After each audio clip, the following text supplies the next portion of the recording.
बिहार की 5 सीटों पर देश भर के 88 सीटों के साथ कल मतदान होना है। मतदाता अब वोटिंग के लिए तैयार हैं, मंथन कर रहे हैं, लेकिन इस बीच सियासी गलियारे में आरोप प्रत्यारोप का दौर जारी है। तेजस्वी ने फुर्सत के पलों में जब प्रचार खत्म हुआ दूसरे चरण का, तो क्रिकेट खेलते नजर आए और अपने क्रिकेट खेल के इस वीडियो को सोशल मीडिया पर पोस्ट करते हुए विरोधियों पर हमला भी बोला।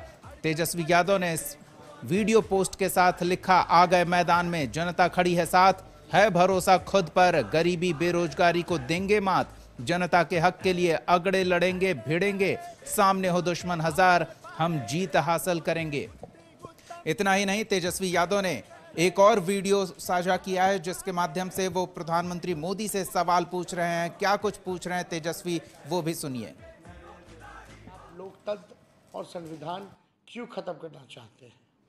मोदी जी, मैं आपसे पूछना चाहता हूं कि आप दलित, वंचितों, आदिवासी, पिछड़ों के आरक्षण को क्यों समाप्त करना चाहते हैं? मोदी जी, मैं जानना चाहता हूं कि आपके राज में गरीब और गरीब होता गया, अमीर और अमीर होता गया, आप क्या बनाना चाहते हैं? मोदी जी, आपसे पूछना चाहते हैं कि बिहार ने आपको 40 में से 39 सांसद जिताने का काम किया। तो पूर्व मंत्री जीवेश मिश्रा ने तेजस्वी के आरोपों पर पलटवार भी किया और ये भी कहा कि आरजेडी के शासनकाल में किसे कितना आरक्षण मिला ये भी बताया तेजस्वी यादव, और ये भी आरोप लगाया कि आरक्षण सिर्फ उनके परिवार में है। तो तेजस्वी यादव जी इस समय फ्रस्ट्रेशन में हैं, तेजस्वी यादव जी इस समय परेशान हैं। तेजस्वी यादव जी को अपनी हार दिख रही है और तेजस्वी यादव जी का बिहार में खाता नहीं खुलेगा, ये बात अब जाके उनको वो स्पष्ट हो चुके हैं, उनको क्लियर हो चुका है। तो तेजस्वी यादव जी कुल मिला के परेशान हैं। उनको मालूम नहीं कि जिस कांग्रेस की गोद में वो बैठे हुए हैं, 2006 में एक मंत्रालय बनाया उन्होंने अलग करके, अल्पसंख्यक कल्याण मंत्रालय बनाया, और उसमें दलितों का हिस्सा काट कर दिया गया। उनको पता कर लेना चाहिए, थोड़ा पढ़ना भी चाहिए। तो चुनाव प्रचार के दौरान मंच से आरोप प्रत्यारोप का दौर तो चलता रहा, लेकिन जब चुनाव प्रचार थम गया है तो मैदान से खेल खेल में तेजस्वी यादव आरोप कर रहे हैं और वीडियो पोस्ट कर सवाल कर रहे हैं। जवाब भी मिल रहा है, पलटवार भी हो रहा है। हमारे साथ सहयोगी पटना ब्यूरो चीफ अमित सिंह जुड़े हुए हैं, इनसे जानते हैं कि प्रचार और मतदान के बीच ये जो गैप है, इस गैप में भी आरोप प्रत्यारोप का दौर थमता नहीं दिख रहा है। अमित, देखिए दीपक, आज एक दिन माने तो रेस्ट डे है नेताओं के लिए। मुख्यमंत्री नीतीश कुमार भी चुनाव प्रचार से लौट कर आए हैं, पटना में हैं।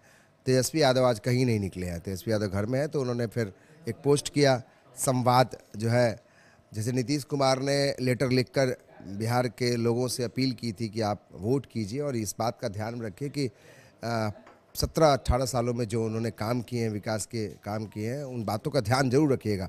और 2005 के पहले से बिहार कैसा था इसका भी आप ध्यान में रखिएगा, तभी आप वोट कीजिएगा। एक अपील नीतीश कुमार की तरफ से हुआ, तो अब तेजस्वी यादव ने एक वीडियो जारी किया है जिसके जरिए ये बताने की कोशिश की गई और सवाल किए गए हैं प्रधानमंत्री नरेंद्र मोदी से। फिर शाम में मनोज झा प्रेस कॉन्फ्रेंस किए, उन्होंने भी उसी बात को दोहराया।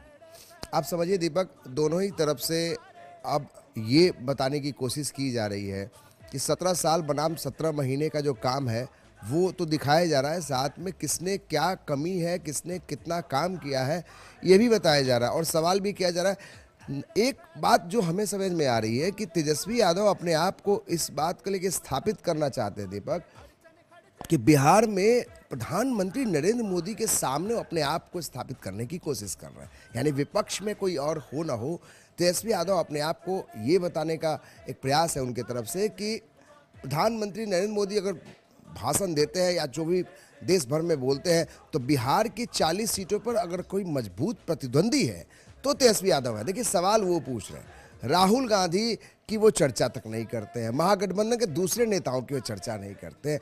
जब रैलियों में भाषण देते हैं तब भी दीपक वो कहते हैं कि 25 हेलीकॉप्टर उड़ते हैं बीजेपी के, प्रधानमंत्री गृह मंत्री अमित शाह के, और एक हेलीकॉप्टर 25 हेलीकॉप्टर पे भारी पड़ता है। वहाँ भी जिक्र कांग्रेस के किसी नेताओं का नहीं।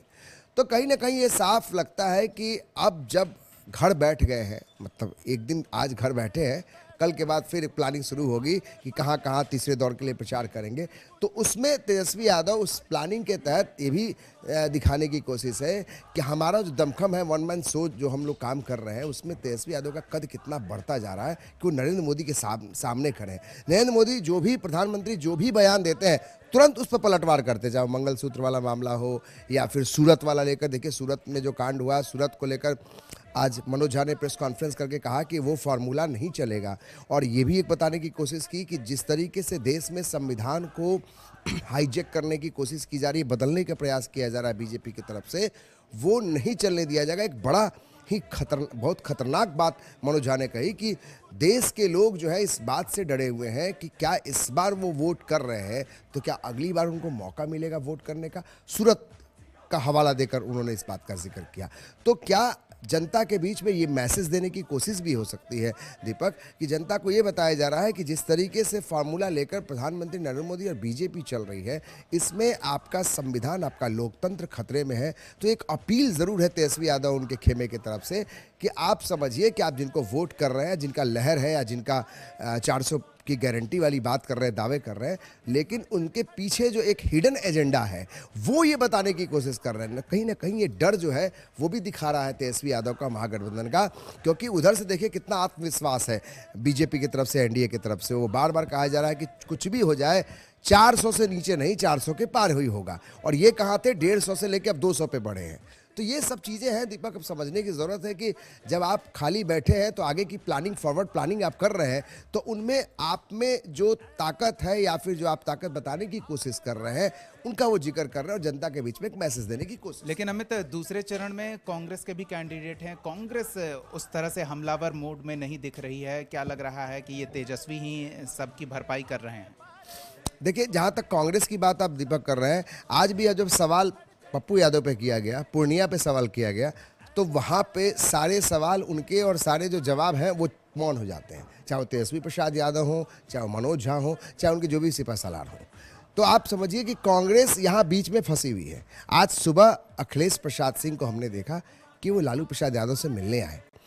कहीं ना कहीं कांग्रेस और आरजेडी के बीच में पप्पू यादव आ गए हैं, ये एक बड़ा कारण है। पूर्णिया में देखिए राहुल गांधी ने रैली नहीं की। जिस पूर्णिया को लेकर तेजस्वी यादव 3 दिनों तक वहाँ बेस कैंप बनाते हैं, वहाँ पे कांग्रेस नहीं दिखाई पड़ती है। इसलिए भागलपुर में तमाम जो उनके उम्मीदवार हैं उनको शिफ्ट किया जाता है। ये एक हिडन जो टक्कर चल रही है कांग्रेस और आरजेडी में, वो दिखाई पड़ रही है। तेजस्वी यादव पप्पू यादव के मामले में थोड़ा सा भी एक कदम पीछे नहीं हटना चाहते हैं, जबकि कांग्रेस चाहती रही, रंजीता रंजन उनकी धर्मपत्नी है पप्पू यादव की, वो डैमेज कंट्रोल में जुटी। कांग्रेस भी अंदर से सपोर्ट पप्पू यादव को कर रहा है, जिसे आप प्रतिमा दास को भी आपने देखा सोशल मीडिया पे एक पोस्ट आया। तो कहीं ना कहीं ये एक बड़ी खाई जो है वो बढ़ती जा रही है पप्पू यादव को लेकर। और आप देखिए, इसके अलावा आप हिना साहब सिवान में हो, चाहे प्रभुनाथ सिंह के बेटे रणधीर सारण से हो, महाराजगंज से हो, तो ये सारी चीज़ें कैसे कैसे बढ़ती जा रही हैं। और ये परेशानी तेजस्वी यादव और आरजेडी के लिए हो रही है, और कांग्रेस इसी डैमेज कंट्रोल करने के लिए बार बार बात कर रही थी। शायद यही कारण था दीपक कि उम्मीदवारों का चयन और उम्मीदवारों की घोषणा में इतना लेट हुआ। बावजूद इसके तेजस्वी यादव के जिद के कारण पप्पू यादव को वहाँ रोकना था, इसलिए अब जो ये डैमेज है वो कंट्रोल नहीं हो पा रहा है, और कांग्रेस और जो तेजस्वी के बीच में ये दूरियां बढ़ते जा रही हैं। भले ही मंच पर ये दिखाया जा रहा हो कि राहुल गांधी के साथ वो खड़े हैं, लेकिन जब आप बात करते हैं सारे मंच की बात, या फिर सीमांचल के इलाकों में जहां कोसी के क्षेत्र में अभी कल वोट पड़ने हैं, वहां पे एकजुट नहीं दिखाई दिए, वहां पे रैलियां एक साथ नहीं देखने को मिली। तो ये दीपक लगता है कि कहीं ना कहीं एक खाई जरूर है, एक दूरी है, उसको पाटने की कोशिश लोग कर रहे हैं, लेकिन पट नहीं पा रही। बहुत बहुत धन्यवाद अमित इस तमाम बातचीत और जानकारी के लिए। तो देखना दिलचस्प होगा कि दूसरे चरण के बाद ये खाई और बढ़ती है या इसे किसी तरह से पाटने का प्रयास होता है, क्योंकि अभी कई चरणों में चुनाव होने हैं, और अगर अभी नुकसान की भरपाई नहीं की गई तो आगे और भी नुकसान हो सकता है।